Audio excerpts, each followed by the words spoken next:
For 2 weeks in a row, we saw how the Pharisees put Jesus to the test. 2 Sundays ago, they made him a tricky question. They asked him, are we supposed to pay the tax to the Caesar?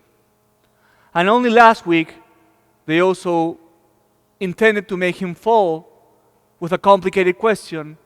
Master, which is the greatest among all the commandments?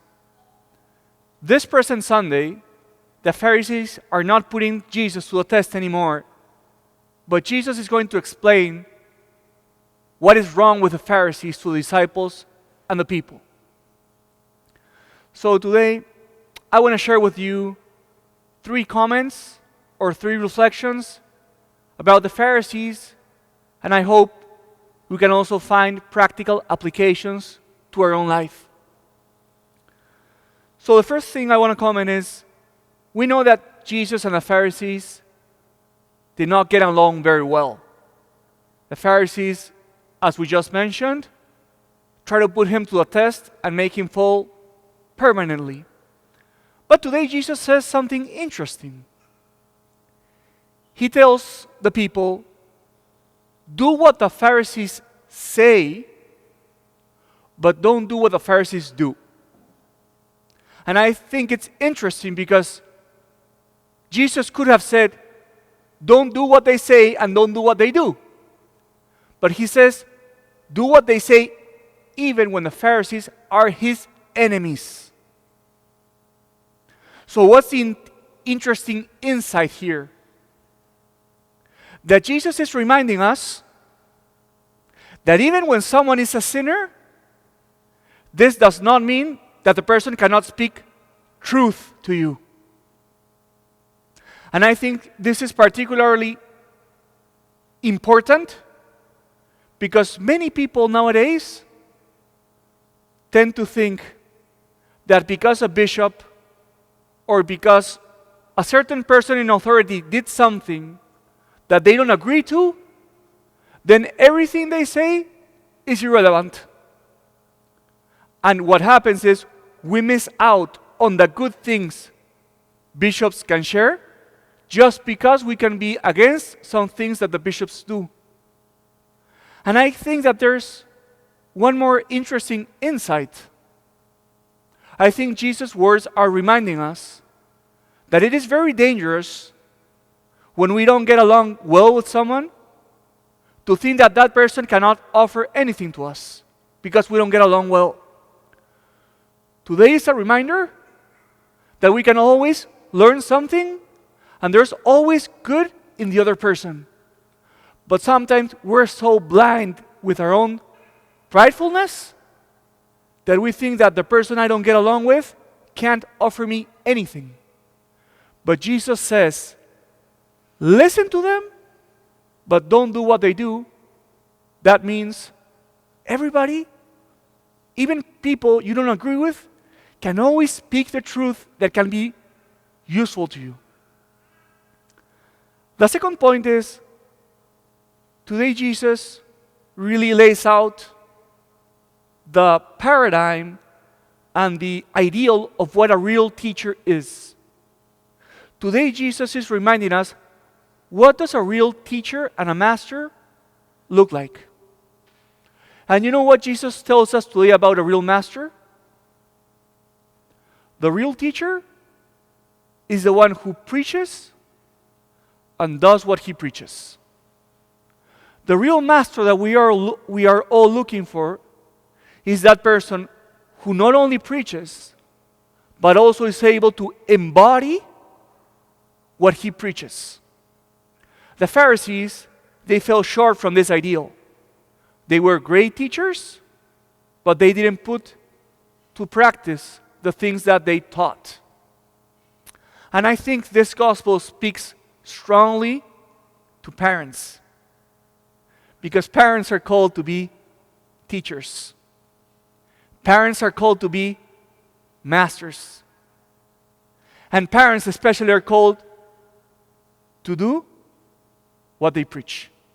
Although this is something very hard, because it's hard to live up to our ideals. But today there is a strong reminder for parents and let's be fair, also to priests and also to everyone who is in a position to teach. And Jesus is reminding us the characteristic of a real teacher is he who embodies what he preaches. So I want to share with you a practical advice. In my experience as a priest, many hours in the confessional, many hours in spiritual direction, it is true that we have to preach and we have to teach even when we don't do everything that we teach. But I've noticed that it's much better to teach the things that you do first than the things that you know that are good in theory. It's good always to teach from your own example, from what is true in your life, rather than just teaching from the theory. Last point. I think it's very powerful, the phrase with which the gospel ends today. I want to share with you again. Whoever exalts himself will be humbled, but whoever humbles himself will be exalted. The gospel again and again and again talks about the importance of being humble so that then later we can be exalted, and warns us that when we are prideful, we're going to be humbled. And I was thinking about how can we take this idea of humility to our day-to-day Catholic life. And I want to share with you a couple of examples. First of all, I think that sometimes we feel tempted to receive communion even when we know we don't have the right dispositions to receive communion. Many times people recognize in the confessional, I went to receive communion because I didn't want other people to see that I wasn't ready to receive communion.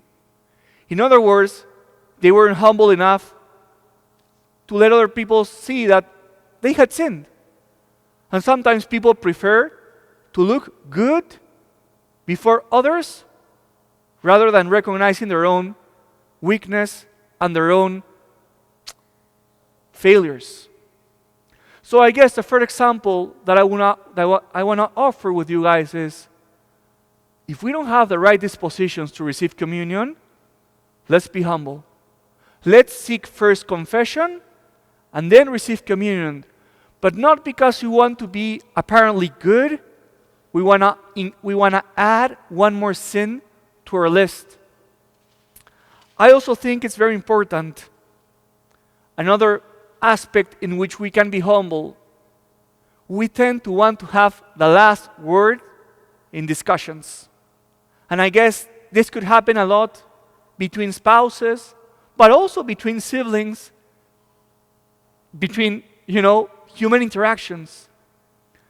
Only today, I had a small argument with one of my brothers, and I asked one of the priests, could you help me today with confessions? And he kind of teased me, and he said, it's time for you to grow up and take care of confessions by yourself. And I was like, no, but you have to be charitable. And then why do I always have to answer? Why couldn't I just take, why do I want to have the last word in every discussion? So I want to encourage you this week. Let's be humble. And if we find ourselves in an argument, why don't we be humble and refrain ourselves from wanting to have the last word? And I want to give you one last example. I think that sometimes our day-to-day life gives us just reasons to be humbled, and we have to embrace these moments of humility. Just today, I made my own haircut with the help of one of the brothers. And I thought I was getting better with my haircuts. And when I went out to the street, a person asked me, did you pay for that haircut? And I felt pride. I said, wow, people think that I went to the... And I said, no, I didn't pay for my haircut. And he said, thank God you didn't pay for your haircut. So these are moments in our life where we can embrace humility. And instead of resisting, we can say to the Lord, Lord, thank you because you humbled me. So let me synthesize what I want to share with you. Number one, remember that even the sinner can speak truth. Never discard words of wisdom, not even from those who you consider an enemy. Number two, remember today Jesus teaches us the ideal of the teacher. Not only he who preaches, but he who preaches and embodies what he preaches.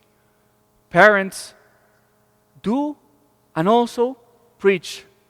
And lastly, there's a beautiful encouragement in this gospel to be humble. Don't receive communion if you're not ready. Go to a confessional. Take as a penance the fact that you can't receive communion. It's not about looking good. This week, try not to have the last word in the argument. Let's learn to be silent and embrace those moments of humility, like when you have a lousy haircut and you just have to embrace it.